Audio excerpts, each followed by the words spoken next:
Hello everyone, welcome to Go Lawn. मैं कुंदन, आपका दोस्त और होस्ट, स्वागत करता हूं आपको इस चैनल पर। अगर आप इस चैनल पर पहली बार आए हैं तो इस चैनल को ज़रूर सब्सक्राइब कर लें, साथ ही बेल आइकन को भी प्रेस कर लें ताकि हमारे सारे वीडियोस की अपडेट आपको सबसे पहले मिल सके। आज हम सब पढ़ने वाले हैं सोशल स्टडीज़ का unit 2 the many ways of living प्रायरीज the temperate grasslands. Chapter 7 का एक्सरसाइज है। चैप्टर 7 का जो एक्सप्लेनेशन है वो हमने पहले ही कर रखा है इसी चैनल पर, आप प्लेलिस्ट जाकर चेक कर सकते हैं। तो चलिए शुरू करते हैं। We will see in this exercise, क्या क्या हम इस एक्सरसाइज में करेंगे उसका ओवरव्यू लेते हैं। आज हम करने वाले हैं tick the right answer, fill in the blanks, choose the right word from the box, read the following sentence and cross the wrong ones. What do the following terms mean, answer the following questions. तो चलिए शुरू करते हैं। अभी तक अगर video को like नहीं किया है तो इस वीडियो को लाइक कर दीजिए, और इस वीडियो के लाइक से इस वीडियो को हम स्टार्ट करते हैं। आज एक्सरसाइज है, पहला सेक्शन है टिक द राइट आंसर। पहला क्वेश्चन ये रहा आपके स्क्रीन पर, which animal is almost extinct in the prairies. कौन सा वो जानवर है जो बहुत ही विलुप्त हो चुका है वहां से, कहाँ से, प्रेरीज से। उसका ऑप्शन ये रहे आपके, बताइए इसका आंसर क्या होगा। इसका सही आंसर होगा सी, बिसन। दूसरा question, the grasslands of Russia are called. Grassland जो रशिया का है उसे क्या कहा जाता है, किस नाम से जाना जाता है। ये रहे आपके ऑप्शंस, बताइए। इसका सही ऑप्शन होगा बी, स्टेप्स। ठीक है। The grassland of Australia are called. अब ग्रासलैंड जो ऑस्ट्रेलिया में है उसे क्या कहेंगे हम सब। ये है आपके ऑप्शंस। इसका सही आंसर होगा B, downs. B, fill in the blanks, choose the right word from the box. ये बॉक्स है, इसी से आपको सही सही आंसर फिल करना है। पहला क्वेश्चन ये रहा, the prairies are a type of dash grassland. Prairies जो है किस प्रकार का ग्रासलैंड है, बताइए। इसका आंसर होगा टेम्परेट। किस प्रकार का ग्रासलैंड है, टेम्परेट ग्रासलैंड है। कौन, prairies. Southern prairies are highly prone to dash drought. ठीक है। साउथर्न प्रेरीज जो है वहां पर बहुत ज्यादा सुखाड़ रहता है, पानी की कमी रहती है। कहां पर, साउथर्न प्रेरीज के साउथर्न पार्ट पर। Beef and dairy products are exported to some of the dash countries. जो जानवरों का मांस है और दूध वाले प्रोडक्ट्स हैं वो दूसरे के देशों में सप्लाई किए जाते हैं। बताइए कौन से देशों में सप्लाई किए जाते हैं। इसका सही आंसर होगा यूरोपियन कंट्रीज में। यूरोपियन कंट्रीज में सप्लाई किया जाता है जानवरों का मांस और दूध के प्रोडक्ट्स। ठीक है। Prairies are located in the dash part of North America. Prairies जो है कहां पर लोकेटेड है, नॉर्थ अमेरिका में। कौन से हिस्से में नॉर्थ अमेरिका के प्रेरीज पड़ते हैं, तो इसका आंसर होगा मिडिल। नॉर्थ अमेरिका के बीचों बीच वाले इलाके को क्या कहेंगे, prairies. The temperature of prairies can go as high as dash in summer. जो प्रेरीज का टेम्परेचर है वो गर्मियों के दिनों में कितना हार्डली जा सकता है, बताइए। तो 40 डिग्री सेल्सियस जा सकता है। अब हम देखेंगे, read the following sentences and cross the wrong ones. पहला क्वेश्चन ये रहा, the farmers of prairies lead a poor life. जो किसान है प्रेरीज के, क्या वे लोग गरीब हैं। उनका दिनचर्या जो है बहुत ही दयनीय होता है, गरीब लोग रहते हैं वहां पर। क्या वहां का स्थिति बहुत खराब है, बताइए। ट्रू या फॉल्स होगा इसका, फॉल्स होगा। नहीं, वहां के जो किसान हैं बहुत ज्यादा अमीर हैं। The prairies receive A moderate rainfall in summer. क्या सही है, गर्मियों के समय में प्रेरीज में ना ही ज्यादा बारिश ना ही ज्यादा सुखाड़, इस प्रकार का मौसम रहता है वहां पर। ट्रू है फिर फॉल्स है, बताइए। तो इसका आंसर होगा ट्रू, हाँ। Third question, the prairie have a fertile soil for the growth of trees. Prairies में जो जमीन है वो बहुत ज्यादा उपजाऊ है पेड़ों के लिए। क्या सही है, प्रेरीज में ट्रीज का ग्रोथ पॉसिबल है, बताइए। फॉल्स। प्रेरीज में दरअसल ट्रीज उगती नहीं है, बुशेस उगती हैं या फिर ग्रासेस उगते हैं। बड़े बड़े ट्रीज वहां पर नहीं उगती हैं। ठीक है। The temperature is prairies can go as -14 degree Celsius during winters. ठंड के समय में प्रेरीज का जो टेम्परेचर है वो -14 डिग्री सेल्सियस तक चला जाता है ठंड के समय में। क्या सही है, बताइए। फॉल्स, इतना नहीं जाता है वहां पर, इससे भी ज्यादा चला जाता है। Modern machines are use for cultivating the forms.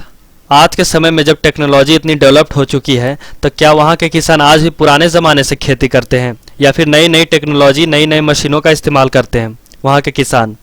बताइए, क्या सही है? हाँ, बिल्कुल सही। और इसी की वजह से वहाँ के किसान और ज़्यादा अमीर होते जा रहे हैं और वहाँ की कंट्री की इकोनॉमी और ज़्यादा बढ़ती जा रही है।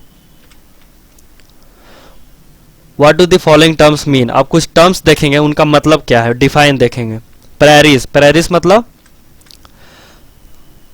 Prairies are a type of temperate grassland located in North America. ये एक प्रकार का टेम्परेट ग्रासलैंड्स है। प्रेरीज का मतलब हुआ मैदानी घास, जहाँ पर ऐसा मैदान है सिर्फ घास उगे हुए हैं, उस इलाकों को क्या कहेंगे हम? प्रेरीज। और ये कहाँ पर है? नॉर्थ अमेरिका में है प्रेरीज। और दूसरा है होम स्टेट्स। इसका मतलब क्या है? A place in the grasslands where farmers family and a few workers stay. Grassland में एक ऐसा जगह जहाँ पर किसान और उसके परिवार और कुछ वर्कर रहते हैं, उस जगह को क्या कहेंगे? Home states. होम स्टेट्स क्या कहेंगे उसे? Homesteads. थर्ड है सिलोस। सिलोस क्या होता है? The crops like wheat, corn are surplus in amount of a store. This crops huge store bins are called silos. देखिए, अगर आपको जितनी ज़रूरत है उससे ज़्यादा अगर कोई अमाउंट में चीज़ है तो उसे हम क्या कहेंगे? सरप्लस अमाउंट कहेंगे। ठीक है, तो जब व्हीट और कॉर्न अपने उम्मीद से ज़्यादा उग जाते हैं या फिर अपने ज़रूरत से ज़्यादा होते हैं, जिसे वो बेचकर उसे पैसे लेते हैं, अपने दिनचर्या को लगातार बरकरार रखते हैं, तो उसे स्टोर करने के लिए एक जगह भी चाहिए। तो उस स्टोरिंग हाउस को क्या कहते हैं वहाँ पर? सिलोस। फोर्थ है ranches. The open grassland where animals graze this land is called ranches. खुले मैदान, खुले घास के मैदान जहां पर जानवर चरते हैं, उस जमीन के हिस्से को क्या कहते हैं? राचीज कहते हैं। ठीक है, आंसर द फॉलोइंग क्वेश्चन। पहला क्वेश्चन ये रहा, where are the prairies located. ये जो प्रेरीज है ये है कहां पर? दुनिया के किस कोने में है प्रेरीज? इसका लोकेशन देखते हैं हम। The prairies are located in the cool temperature zone between the Tropic of Cancer and the Arctic Circle in the North Hemisphere and the Tropic of Capricorn and the Antarctic Circle in the South Hemisphere। ये जो prairies है वो एक जगह पर है, cool temperate zone. कहाँ पर? ट्रॉपिक ऑफ कैंसर और आर्टिक सर्कल के बीच वाले हिस्से में पड़ता है। कौन? प्रेरीज। ये कौन से साइड के बारे में बात की जा रही है यहाँ पर? नॉर्थन हेमिस्फीयर के। अर्थ जो है दो भागों में बटा हुआ है, एक नॉर्थन हेमिस्फीयर, एक साउथर्न हेमिस्फीयर। तो नॉर्थन हेमिस्फीयर में ट्रॉपिक ऑफ कैंसर और आर्टिक सर्कल के बीच वाले हिस्से को टेम्परेट जोन कहेंगे, जहां पर प्रेरीज है। और दूसरा है ट्रॉपिक ऑफ कैप्रिकॉर्न और अंटार्कटिक सर्कल, इन दोनों के बीच वाले हिस्से को भी क्या कहेंगे? प्रेरीज, जो कहां पर है? साउथर्न हेमिस्फीयर है। एक नॉर्थ साइड में है, एक साउथ साइड में है। दूसरा question, why are the prairies known as the wheat basket of the world. Prairies को wheat basket of the world के नाम से भी जाना जाता है, ऐसा क्यों? Because prairies are the biggest wheat growing areas of the world. क्योंकि प्रेरीज में सबसे ज्यादा व्हीट का प्रोडक्शन होता है पूरी दुनिया में। ठीक है, और USA export surplus wheat to other countries, so it is known as wheat basket of the world. आप जैसा कि जानते हैं यहाँ पर सरप्लस अमाउंट ऑफ व्हीट हो जाता है। दुनिया में सबसे ज्यादा प्रोडक्शन व्हीट का कहाँ होता है? प्रेरीज में। इसीलिए यूएसए क्या करती है? इस सरप्लस अमाउंट के व्हीट को बाहर के देशों में सप्लाई करती है। इसी की वजह से इसका नाम क्या पड़ गया? Basket of the world. ठीक है, एक ऐसा बास्केट जिसके ऊपर व्हीट है और वहीं से सब जगह जाता है ट्रांसपोर्ट होकर।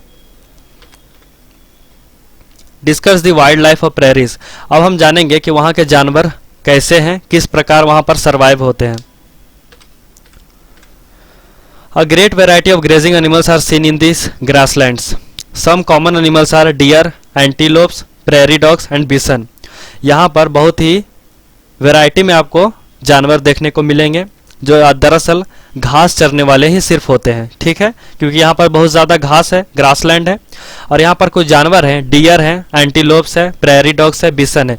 इस प्रकार के जानवर यहाँ पर पाए जाते हैं। What are the main occupation of the people of prairies? Explain briefly. अब यहाँ के लोगों के बारे में पढ़ेंगे कि यहाँ के लोग दरअसल करते क्या है, जिसकी वजह से वे अपने भोजन को प्राप्त करते हैं, घर को प्राप्त करते हैं, कपड़े को प्राप्त करते हैं। ऑक्यूपेशन, क्या काम करते हैं वे लोग? कौन? प्रेरीज के लोग, उसे हम देखेंगे।